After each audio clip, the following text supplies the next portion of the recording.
സംസ്ഥാനത്തെ സംഘടനാ സെക്രട്ടറിയെ RSS പിൻവലിച്ചതോടെ BJPക്കുള്ള RSSന്റെ നേരിട്ടുള്ള നിയന്ത്രണം ഇല്ലാതായി.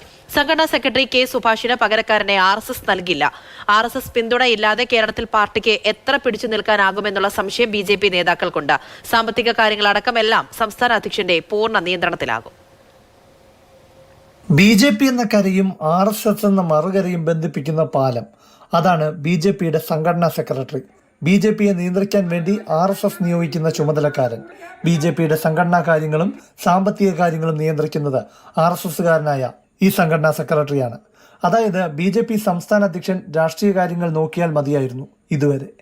RSS ഇല്ലാതെ സ്വന്തം നിലയിൽ നിൽക്കാൻ കെൽപ്പുള്ള പാർട്ടിയായി BJP മാറിയെന്ന് ദേശീയ അധ്യക്ഷൻ തന്നെ തുറന്നു പറഞ്ഞതാണ്. അതിനു മുൻപ് തന്നെ RSS സ്വയം ഒഴിഞ്ഞു തുടങ്ങിയിരുന്നു പല സംസ്ഥാനങ്ങളിലും. മറ്റു പല സംസ്ഥാനങ്ങളിലെ പോലെ BJPക്ക് സംഘടനാ സെക്രട്ടറി നൽകുന്നത് RSS കേരളത്തിലും മതിയാക്കിയിരിക്കുകയാണ്. അടുത്തിടെ നടന്ന ബൈഠക്കിലാണ് K സുഭാഷിനെ പിൻവലിച്ച് അദ്ദേഹത്തിന് വേറെ ചുമതല കൊടുത്തത്. ഇതോടെ സംഘടനാ കാര്യങ്ങളിലും സാമ്പത്തിക കാര്യങ്ങളിലും BJP സംസ്ഥാന അധ്യക്ഷനായി അധികാരം. BJP RSSന്റെ നേരിട്ടുള്ള നിയന്ത്രണത്തിൽ നിന്ന് സ്വതന്ത്രമായെങ്കിലും RSSന്റെ ശക്തിയില്ലാതെ പാർട്ടിക്ക് എങ്ങനെ പിടിച്ചു നിൽക്കാനാകുമെന്ന ഉത്കണ്ഠ നേതൃത്വത്തിലെ ഒരു വിഭാഗത്തിനുണ്ട്. പ്രത്യേകിച്ചും രാഷ്ട്രീയ സംഘർഷങ്ങൾ നടക്കുന്ന പ്രദേശങ്ങളിൽ. BJPയുടെ സാമ്പത്തിക ഉത്തരവാദിത്തം കാരണം കൊടകര കുഴൽപ്പണം പോലുള്ള കുഴപ്പങ്ങളിൽ ചെന്ന് ചാടിയ RSSും ഈ വിടുതൽ ആഗ്രഹിച്ചിരുന്നു.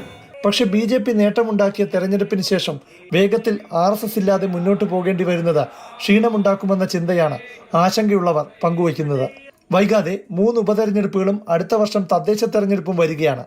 BJPയുടെ ചുമതലയിൽ നിന്ന് മാറിയതോടെ RSS പൂർണ്ണമായും 100ാം വാർഷിക തിരക്കുകളിലാകും. ഒറ്റയ്ക്ക് നിൽക്കാൻ കേരളത്തിലെ BJPയുടെ സംഘടനാ സംവിധാനം പാകപ്പെട്ടോ എന്ന സംശയം സംസ്ഥാന നേതൃത്വത്തിൽ പലരും മറച്ചുവെക്കുന്നില്ല. പ്രശാന്ത് കൃഷ്ണ, മാതൃഭൂമി ന്യൂസ്, തിരുവനന്തപുരം.